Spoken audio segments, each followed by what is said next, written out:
Hello and welcome to the next episode of Cylinder Radio. I'm your host, Will Roosh. I'm a high school teacher in Los Angeles, my 17th year teaching high school, and started Cylinder Radio podcast in hopes of bringing viewpoint diversity to the forefront of social media and tech and all of that kind of stuff. And my guest today is Bronte Remsik. She is a medical student and a social media influencer who I found through a debate with the political pundit Micheal Knowles debating the issue of abortion. And while I listened to that debate, because it's a very interesting topic to me, I took a lot of notes, and I was very frustrated with the way that debate went. And I'll link it in when I post this, but in response, I reached out to the two individuals involved through several different channels. Micheal Knowles did not respond, but Bronte did. So I would like to come on here and try and do it better. Bronte, thank you so much for being here.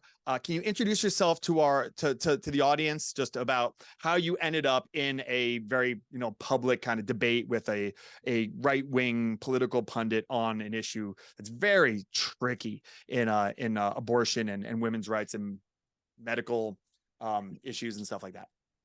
Yeah, absolutely. So I'm Bronte Remsik. I'm a third-year medical student. Essentially, I'm originally from Texas. I used to be Republican, the whole nine yards. The more that I got into my adulthood, the more that my political views changed and shifted. And now I would identify as a leftist. I'm a social media influencer on TikTok primarily. That was a complete accident. I think I was in my first or second year of med school when that kind of happened.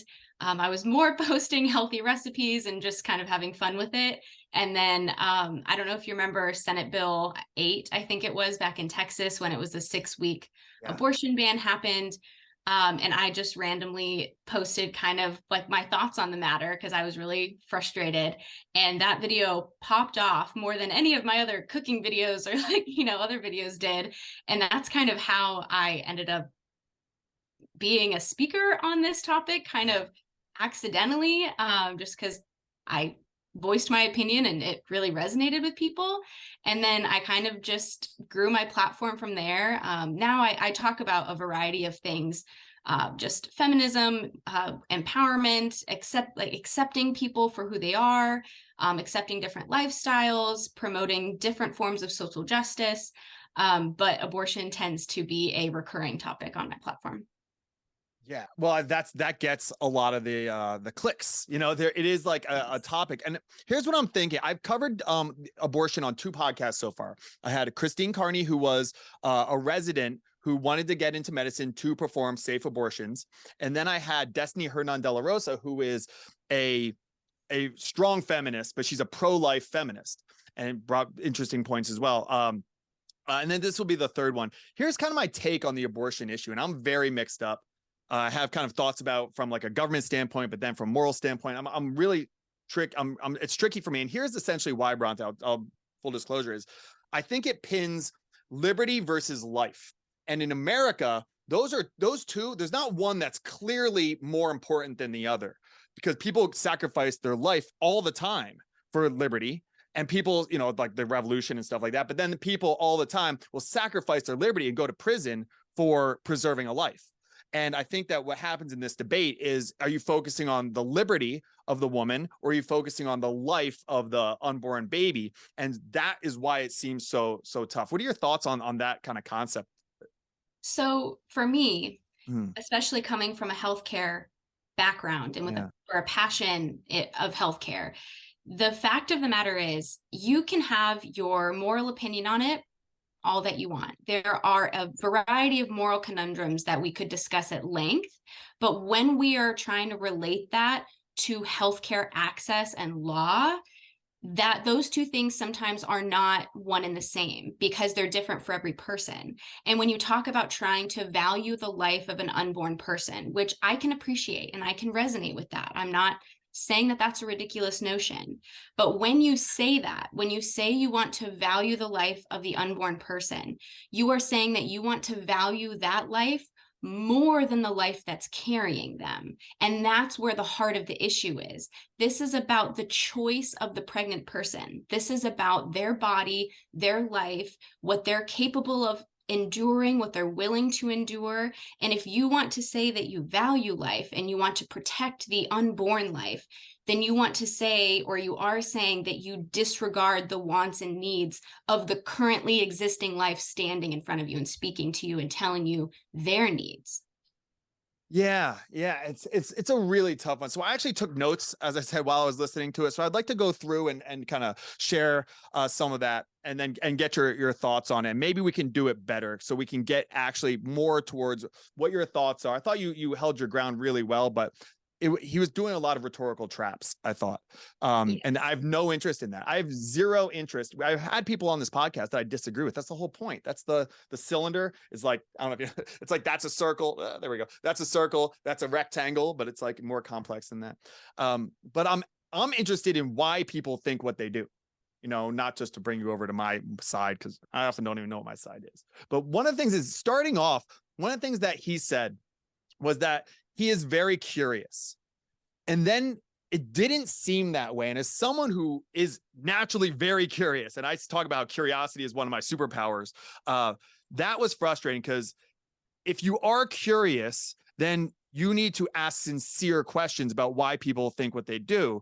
But that was not my experience. And I actually met him because I invited him to my school. I was the faculty chair for YAF. It's like Young Americans Foundation. It's like a Republican kind of student. I was also the faculty advisor for the Young Democrats Club, though, because I'm all over the place. But he did not come off as a very curious person. Would you say that was your experience as well?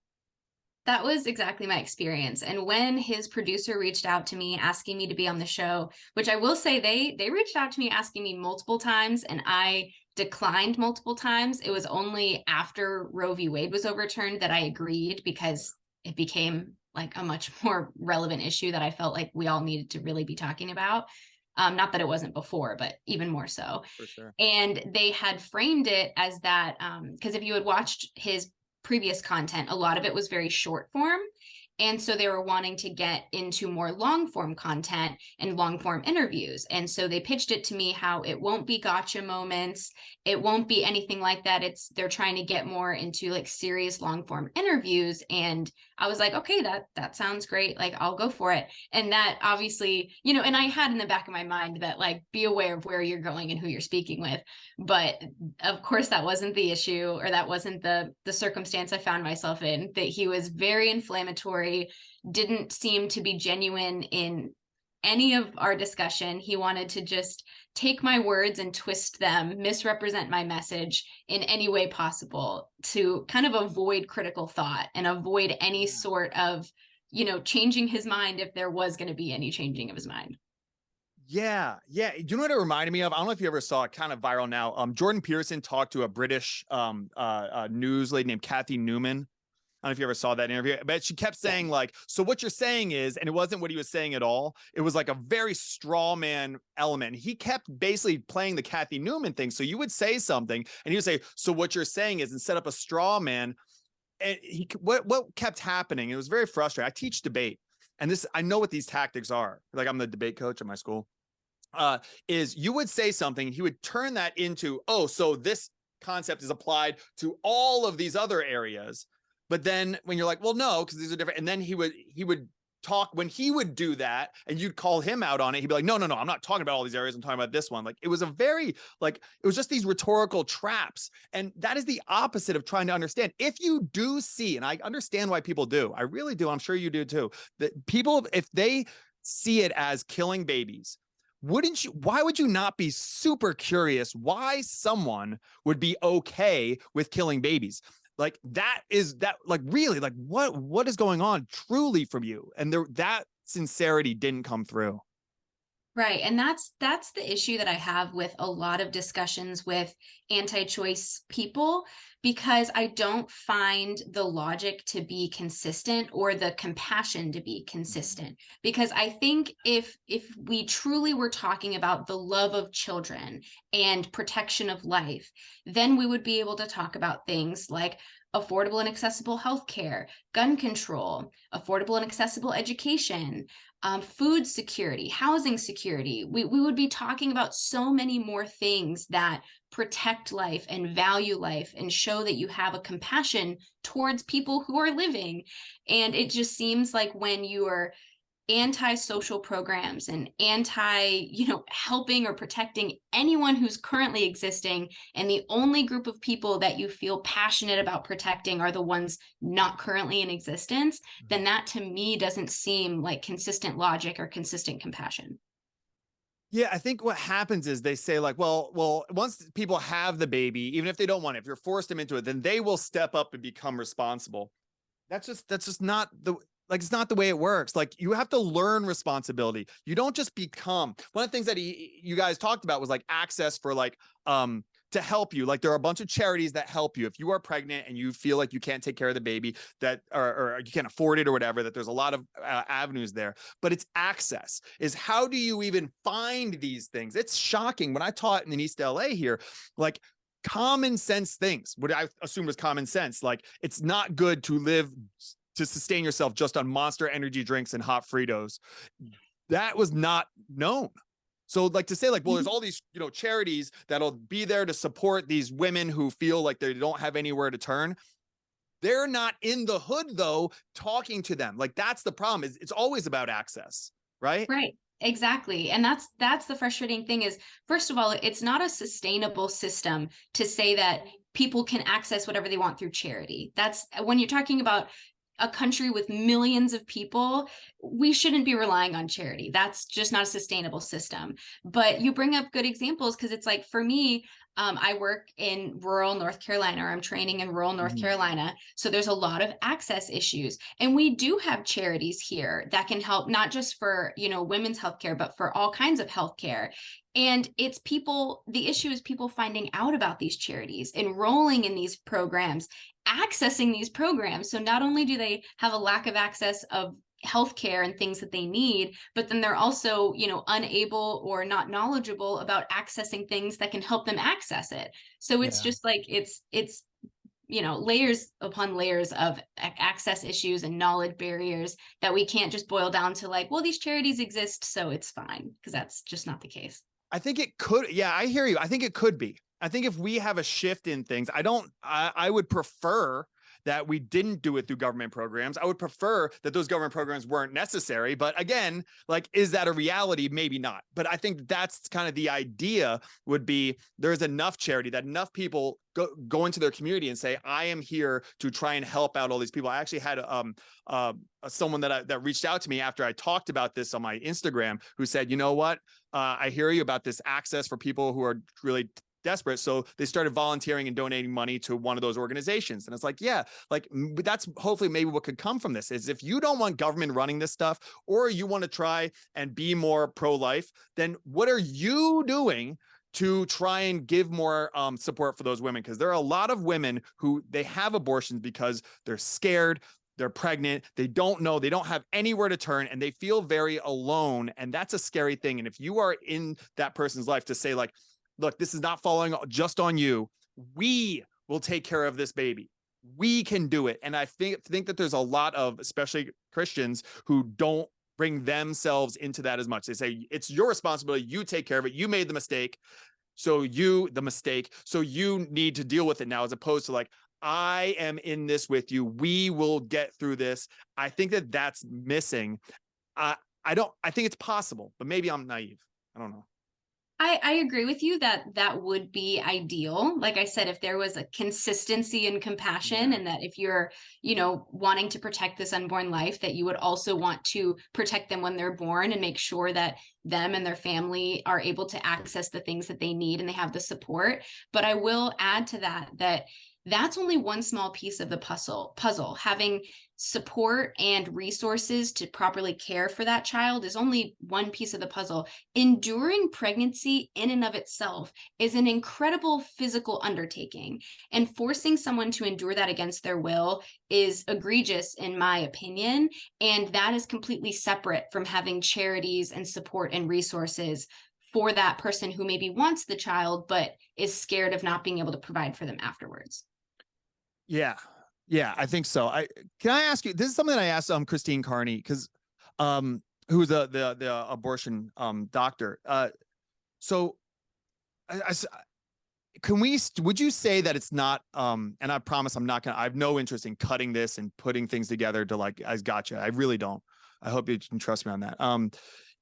Can we agree that an abortion is not the ideal, that the ideal situation for whatever the situation is not to have an abortion, that the ideal would be something approximating like, loving family, white picket fence, whatever it might be, that kind of thing?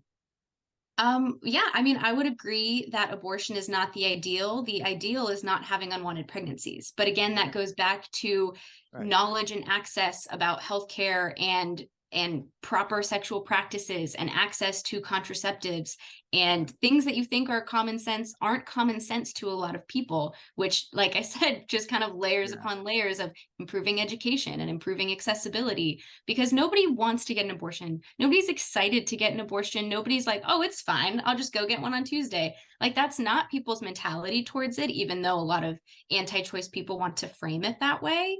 And I know people in my life who have gotten them, and it is a very definitive point in their life that they will never forget. And they had to make that decision not lightly. And so, no, having an abortion is never ideal, but it's also something that's always going to be needed in this country because unwanted pregnancies happen.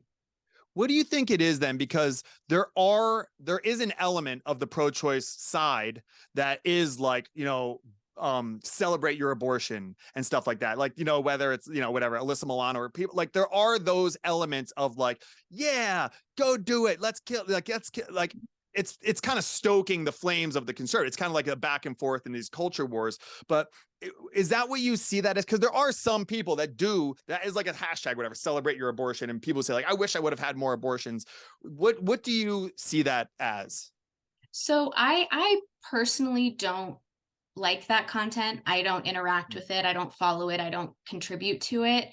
What I see it as is an overcompensation. I see it as, an honoring of women's rights and a trying to normalize it, because two, a lot of times abortions, unwanted pregnancies, even miscarriages can feel very shameful for women. And for a long time, it wasn't talked about and it wasn't normalized that these are things that real women that you probably know have experienced. And so I think a lot of that content too, whether or not I agree with the way that it's framed, I think that the intention is to normalize it, is to normalize that this is something that so many women experience and it's not something to necessarily be ashamed of. Yeah.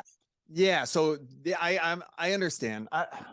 I struggle with, I think that, yeah, putting more shame when the majority of women who are getting it already feel a tremendous amount is not the ideal. But if there are women, and there I'm sure are, we're a very diverse, species of that are like celebrating it. That's like, yeah, I want to tone that down a little bit.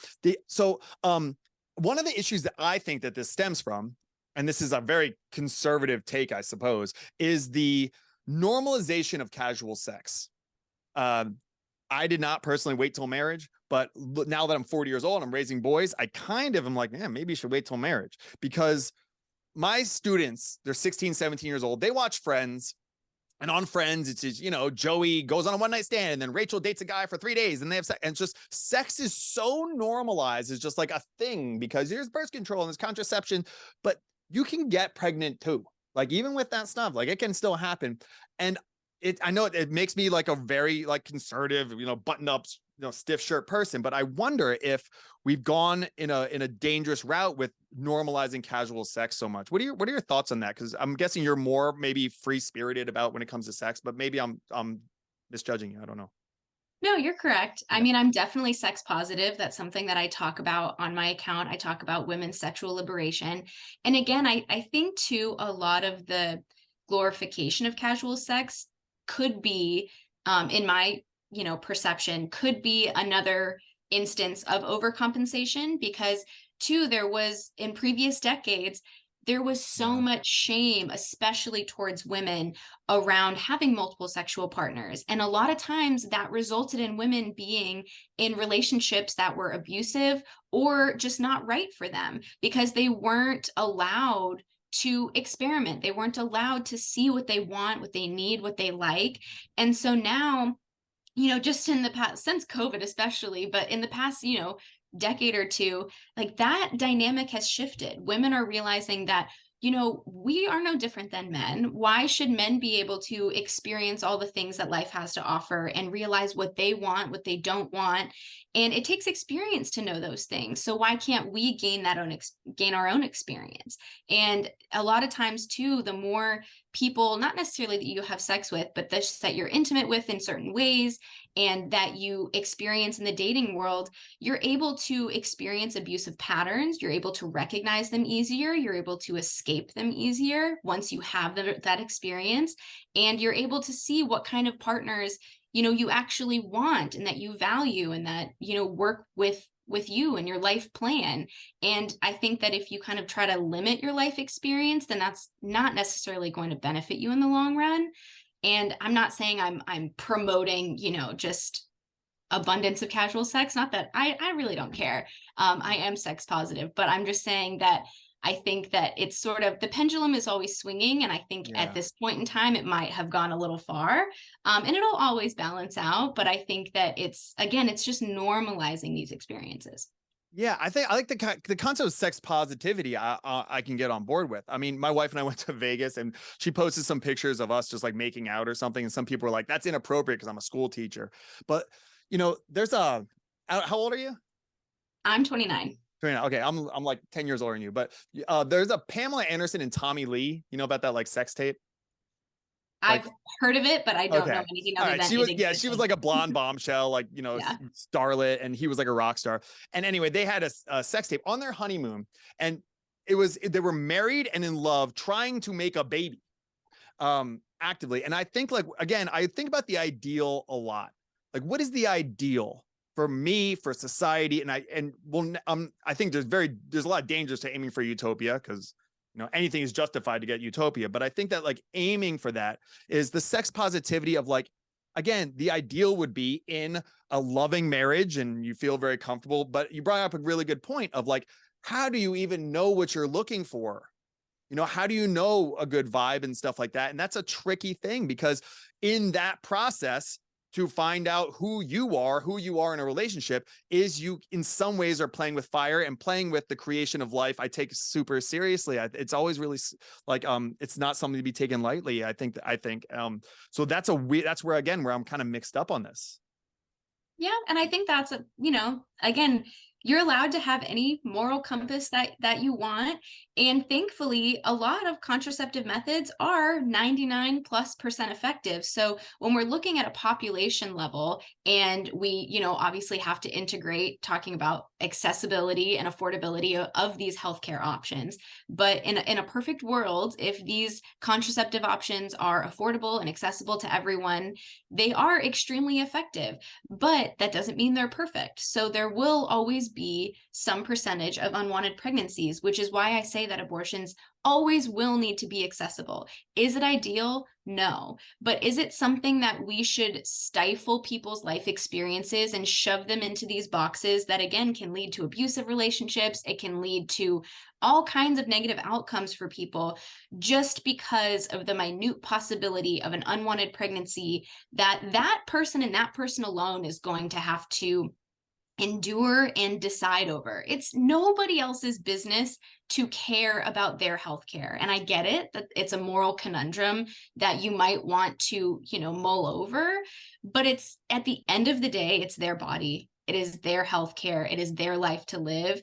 And we can't stifle people's life experiences for this, hypothetical situation that happens to a percentage of people.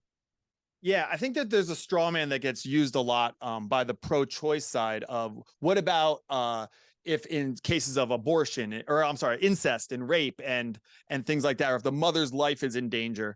And again, I'm not interested in straw man arguments. I think that we should get to more of like the core. I think those are going to come up when it comes to law.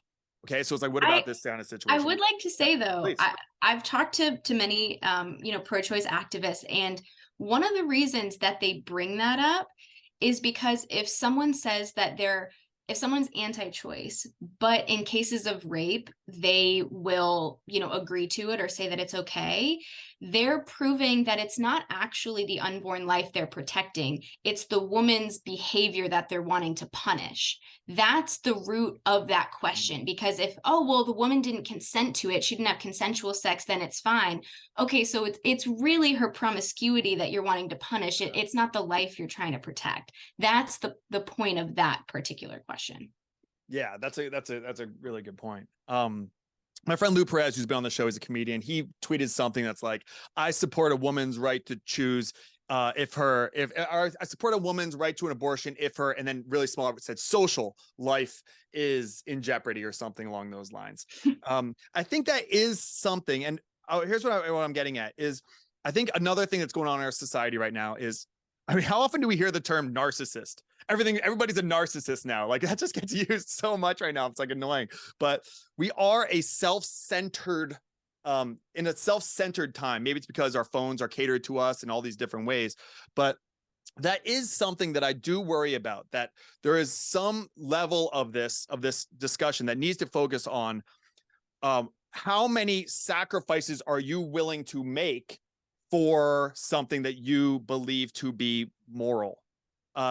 There is an element of there's a group of women, I'm sure, that are saying like, this is going to interrupt my plans that I have for my life. So I'm going to have the abortion. When who knows what's good? I mean, I know women who have had abortions and it's been very tough. And I also know women who were in the abortion clinic and decided last minute and then said like, it was the best decision, most important decision I ever made. So it's really tricky, but I wonder do you think that factors at all into this discussion, the kind of selfish nature, not just of women, not at all. I'm just saying for people in general, people in 2023 America, that's like, I got to get mine, and anything that gets in the way of that needs to kind of be expelled. Do you think that factors in at all? Absolutely. And I have no problem with it. Personally, you have one life. You're given one singular life, and you should do with it what you want. If you're not selfish with your life, that's the only thing that that's the only thing you have control over, is your singular life and what you get to do with it. And you should be allowed to be selfish over it.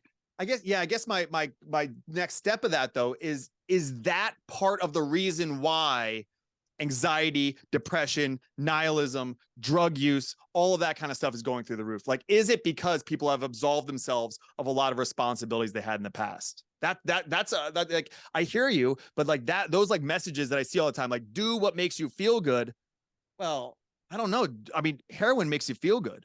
You know what I mean? So like, is that really what we want to do? And I mean, that's another thing I want to talk about, because you brought up the drug issue in your debate, but I don't know if focusing on yourself is actually the best route to take to have a fulfilling life. I don't know. I would strongly disagree with that. Yeah. When I look at our world right now, I'm not at all confused why people would experience depression and anxiety.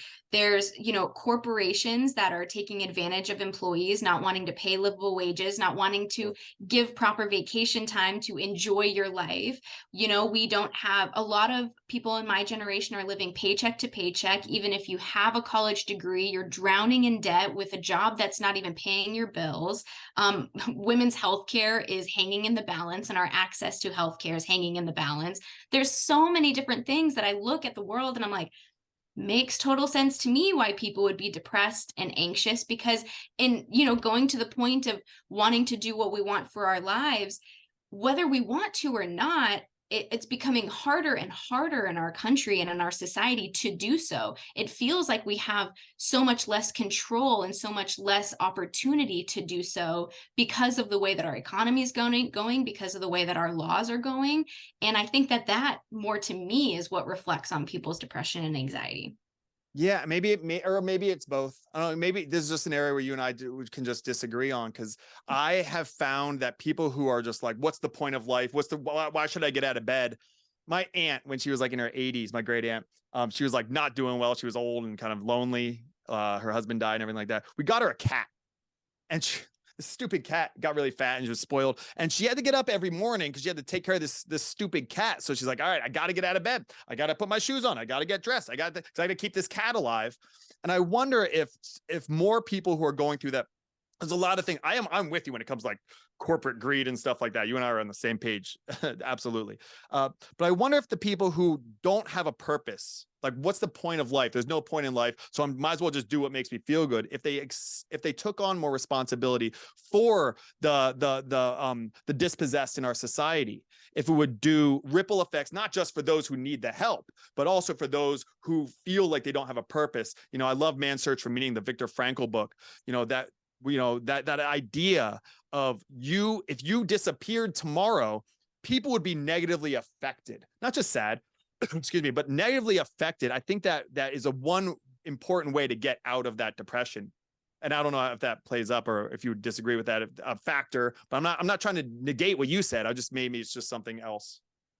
Yeah, I think that we maybe have different perceptions of people who want to feel good, because it seems like the way that you framed it, at least the way that I heard it, was people who just want to do what makes them feel good have no purpose. But I would disagree with that. I think that a lot of people want to find their purpose, but a lot of times finding their purpose doesn't align with our capitalistic society, and it doesn't mean sitting in a cubicle for 8 hours a day.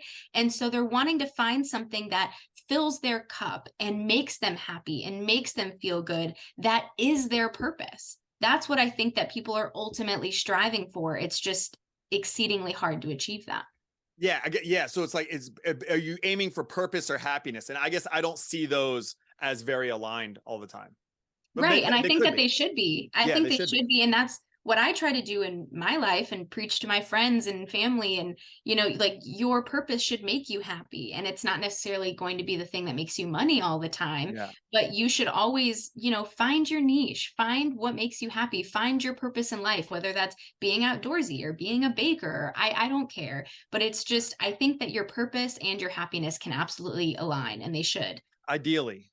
Yeah. So one of the things that you brought up, the reason I listened to the debate to begin with is because I am trying to really understand both sides of this. Like I'm trying to like steel man both sides as best I can. So the idea is like, if I land on the pro-life side, I want to be able to argue the pro-choice side better than the person I'm talking to. Or if I land on the pro-choice side, I want to be able to argue the pro-life side better than them. And you brought up a really good point about the life support argument, because one of the arguments that I hear in the abortion issue is, like, when is it okay to get an abortion? When is it not? It's like, well, when the baby is viable and can survive on its own. And then he brings up like, well, it needs to be nursed. You can't just lay it down. You brought up a really good point of an argument on that, and he didn't concede it. And I think he should have, because I think that if you're in an actual conversation or a debate and they make a good point, I think it actually strengthens yours to go, wow, that's a great point. And what your point was, just to share, is that once the baby is born, then you could talk about life support or whatever it is, nursing, whatever it is, that can be put on a machine, another person. But when it's inside, the woman is the life support machine, and there's no way around that. So it's forced on her, as opposed to once the baby is born, you're like, well, then it's not, you can't live on its own. No, but other people can take care of it. And I thought that was a really, really good point. Thank you. I thought so too. That was one of the clips that I decided to share, because the interview was 2 hours long, so I only shared certain clips on my platform. But that was one of the ones that I felt like I made a very good point in not only pointing out the flaw in his analogy, but strengthening my argument and why I stand by it. And he brushed it off and moved on to something else and didn't even really recognize it at all. Yeah, I mean, part of this is like, and I think you asked him, like, can you think of a law where men have to sacrifice their body to save another person or something like that? And he didn't have one. I always thought that one example of that, and it's maybe not the exact same thing, but would be the selective service, the draft. Is men have to sign up for the draft. They have to give their life to some, even if it's like a bullshit war like Vietnam or something like that. They have to sacrifice their life. Women don't have to. I thought that would be like an example that he could have given. But I think that that's part of the problem with guys like him, is because they are so stuck in their, echo chamber, essentially, because if they go outside, talk to people like you, then they're closed off, is they don't even have the best arguments for their own side. And that's just, I was like, Michael, you're missing examples here to to support your side, and you didn't even do it. And it's funny because if he would have mentioned the draft like you did, I'll say I agree with you. I think the draft shouldn't be a thing, the same way I think that Right. abortion bans shouldn't be a thing. Like, I don't think that anybody should have to sacrifice their life or their body for anybody. I don't think that's something that anybody should have to do. So yeah, let's get rid of that too. I'm not standing by it. Yeah, no, I'm with you. The when you talk about the repercussions is one of the things. It's like, if you chose to have sex, so now you should get denied, and you frame it as healthcare. You should get denied healthcare because of this decision. But while that conversation was going on, he was drinking alcohol. Listen to Andrew Huberman. Alcohol is clearly bad for you. Okay. People who eat sugar is not great for you. It feeds cancer cells and clogs your arteries and all this kind of stuff. People jump over flaming school buses and stuff like that. It was also something during COVID where there were some nurses and doctors who said, like, I refuse to treat someone who doesn't get the vaccine. It's like, this is all crazy. People make bad decisions all the time, or not ideal decisions all the time. And that's why I'm so grateful to healthcare workers, because they have more patience than I have, because I'd be like, put the beer down, put the crack pipe down, stop jumping over flaming school buses. What are you, crazy? But they just look at it like, look, my job is not to judge you based on these decisions. My job is to try and make you better. Exactly. And that's really my perspective on it when it comes to when people say, like, oh, well, you consented to having sex, so you consent to pregnancy. But we don't say that for any other medical condition or injury. We won't tell a car accident victim, you consented to getting in the car and you know that accidents are possible, so we're not going to treat you for your ruptured spleen or broken leg because you consented. Or a burn victim, well, you consented to using the stove and you know that it's hot, so we're not going to treat your burn. Like, there's absolutely no other medical condition that you can think of where we deny people medical care because of the situation that resulted in their condition or injury. Yeah. I thought you did. Another great tactic that you used is he said he wanted to kind of box you in a corner when he said, right there, when he said, who controls the government right now? And he wanted you to say Democrats. And you remember what he said? Money. Yeah, money. I was like, that's exactly right. It's so good, because it's like, I don't know. I mean, I'm gonna assume, I guess, that you vote more Democrat than Republican, but you also sound like you're kind of not crazy about either party. So, because they're kind of two parties of conservatives, really. Like, who's looking out for the labor class nowadays, right? Right. But then he just skipped around that. And he was talking about how, like, the law is the will of the people, but Lawrence Lessig at Harvard, a bunch of people have talked about, that's not the case. It's not the will of the people. It's the will of a very small group of people who are very connected and have their senator's number on speed dial. Like, exactly. There's something where you can agree. And it's so weird that he said something like, I'm a small government guy. But then he said he is supportive of the war on drugs. The war on drugs is something that's like one of my soapbox issues. That's one where I'm not unclear. Like, abortion, I'm really unclear. I'm really mixed up about it. War on drugs, I am crystal clear. I'm guessing you and I are probably similar on that it's a bad move. Yeah. I mean, I think free will is something that should be valued. And I think that, again, this adds to our need for education and our need for accessibility of healthcare and opportunity, because I think that the more education, healthcare, and opportunity you have, the less issues you will have with, drugs and substances.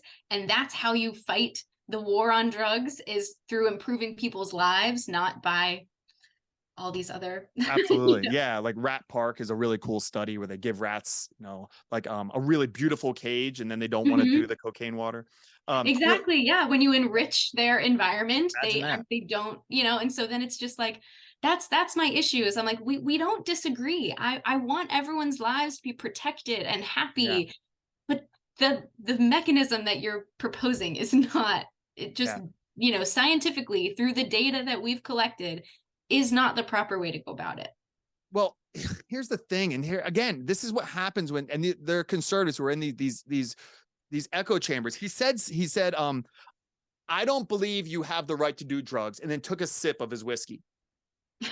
Bro, what do you think whiskey is? So wait a second. So you're saying whiskey's not a drug? Why?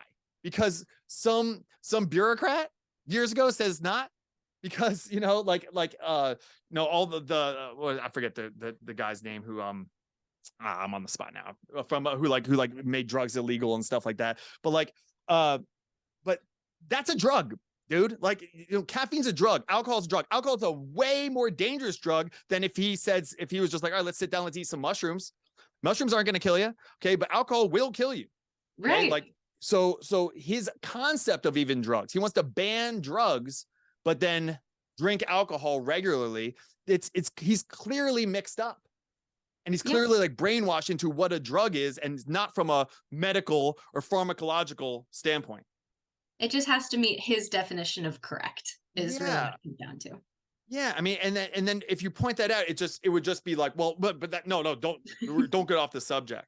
You guys also touched on the trans issue, so I want to address that. I've had like 9 different trans people on the podcast. It's wild because what a diverse group. The first podcast I did was like, I don't have any trans friends, so I was like, I'm gonna try and make one.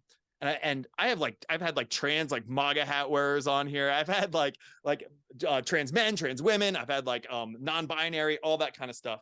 Well, he mentioned something where he said that something about denying trans people like the bathroom or something. He's like, he has eyes. He's like, I can tell because I have eyes. It's like, have you not met? I've had Buck Angel. I don't know if you're familiar with him on my podcast. He's like 61 years old. He was the first female to get, he's a trans man to get top surgery in California, like 1990, like a long time ago, and he's like, he looks like a dude. He's a dude. He's a big beard, furry chest, big muscles. Like you got it. I had Xander Keg, same thing, like bald, big beard. And if you say, this is like one of his big things, like go into the bathroom of the sex of your biological sex. If you're in there with your daughter and Buck Angel or Xander Keg walk in, big beard, furry shoulders, they walk in, that is disturbing. It's disturbing. And that is like, they walk into the men's room, no one would blink an eye. Looks way more masculine than I do. I don't even have chest hair. Like that is, and then if Blair White or someone like that, like a pretty trans woman walks into the men's room, their safety is in jeopardy. And if they walk into the women's room, no one would blink an eye. Like, again, that's an issue that is not super clear cut. And again, it comes down to passing, though, which isn't really fair because some trans people can pass and some can't. But can you just share your thoughts on how that came up and why that came up in like an abortion debate and what your kind of thoughts are on that?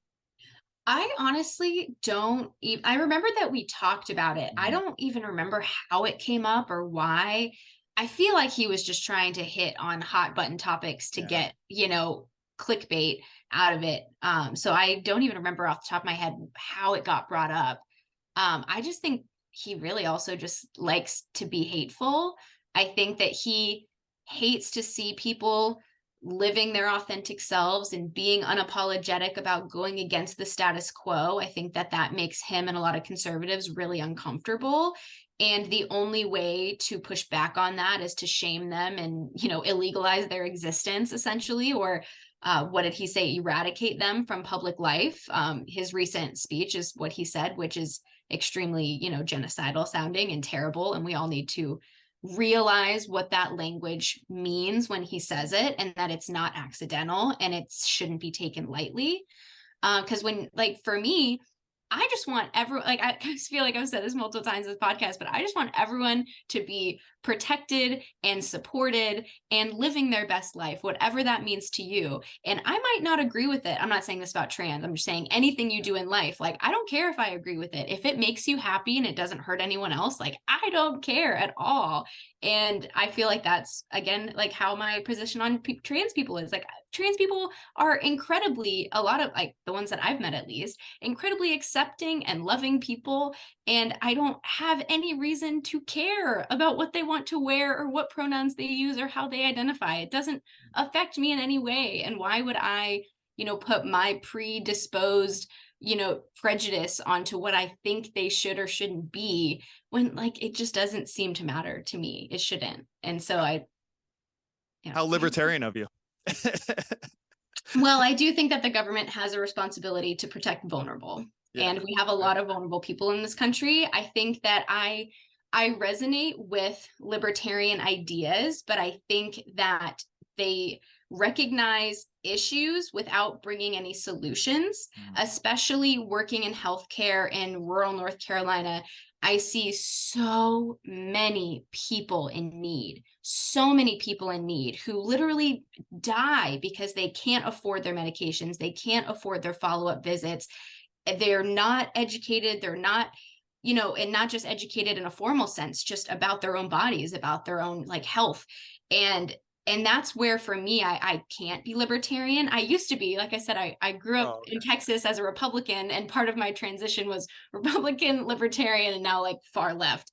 But a lot of that has just been my exposure to vulnerable people and realizing that at the end of the day, I think our government really does have a responsibility to take care of its most vulnerable people, especially when our system create so many more vulnerable people than necessary because, like we said before, corporate greed and, a lot of other factors.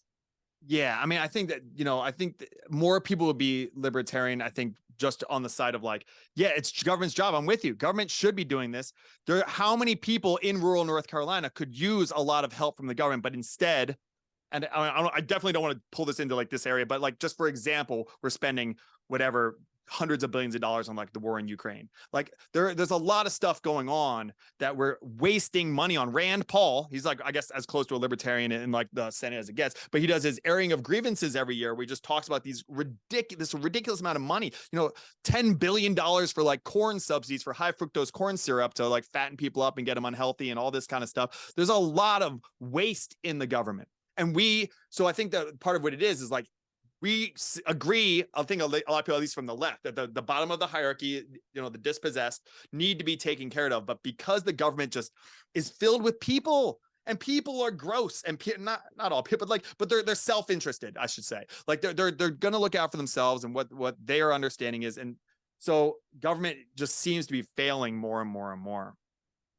Yeah, and I see that view. Like I understand the pessimistic view of our government because it hasn't done a lot. I guess I just try to see it from a more optimistic point of view, where I think that with the right people in power, we could do a lot of good. It just takes the right people. Yeah, and how do we get those people, right? I mean, I teach government, and that's the thing. That's why I'm trying to get these young people. I'm like, guys, I show them all this kind of corruption, left and right, all of it. Nancy Pelosi and Mitch McConnell are kind of the same to me. And I'm just like, guys, we need new people in here who are going to do the right thing, who get into it for the right reasons and all that kind of stuff. But until we do, it's going to be really tricky. But hopefully things will unfortunately get bad, and then people will step back. So to wrap this up, Bronte, because it is an hour, and I don't want to hold you too long. Okay, so here's what I want to try and get at, is like a place that we can kind of blend it. If we can agree that the ideal is not to have women get abortions, but we can agree, for the sake of this, that if a woman is in a situation that she just can't handle it, it wouldn't be good for her life, it's her choice, she doesn't feel like her body can handle it, her emotions can handle it, whatever it is, she doesn't want to, I suppose, to, that they have access to safe abortion, because we know prohibition doesn't work in a lot of different things. What would you, if I said, okay, I'm president, I'm going to put you in charge of this policy, Bronte, how do we and I think this is how we get the pro-life people to kind of come on board, is how do we minimize abortions in America? It's aim for the ideal. So how do we take it from whatever 700,000 abortions a year to 500,000 abortions a year? All right, and let's get as close to net zero without banning it, but get as close to net zero as we can. Does you understand what I'm trying to get at with this? Mm-hmm. Okay, yeah, so I think, do you feel I'm trying to like, let's be united. So what do you think would be the way? Can you get as specific as you can? Yeah, I think comprehensive sex education, starting in, middle school, age appropriate, obviously, but making sure that people understand their reproductive process, understand how to protect themselves properly. Comprehensive sex education just is going to be one of the most powerful things we can do, in addition to affordable and accessible healthcare. So being able to have visits, especially for women, where we can access all of our different forms of contraception potentially without parental consent. Because I don't know if you saw, I don't remember the name of the program, but there was one specifically in Colorado where they made IUDs, the intrauterine devices, they made them available for teenagers without parental consent, free of charge, and they reduced their abortion percentages drastically. It brought them almost to none. So when you ask what can we do to bring abortions down, there are programs and there are states who are showing how we do this. And it essentially boils down to, like I said, comprehensive sex education to make sure people are aware of how their reproductive process works and how to protect themselves, and then giving them the access and affordable options in order to do so. Yeah. Yeah, I like that. And then I would add my little spiel that I gave earlier of like, let's try and aim for, monogamous, loving relationships. Let's aim for that anyway. Like Yeah. I have boys, like the aim is going to be like, guys, don't have sex with someone you don't love. And you can still get the sex positivity. I think you can still get like the trials and tribulations of relationships and of sex, like premarital sex. I think you can still do that with someone that you love. But there are a lot of people who have sex with people who they don't know their name, they don't know what they are. And like, I would, that's not what I would want for my kids. Again, so aim for the ideal. It'll happen. I think you should be free. You should be allowed to. But again, I'd like the idea of like, let's try and promote as a society, let's promote like only have sex with people that you feel really close to. Yeah, that's what I would say, not necessarily with people you love, but at least with people you trust. It Yeah. should be someone that you feel safe with, that you feel Yeah. like Yeah. you're doing that for a reason. So make sure you do it with someone you trust. And I think that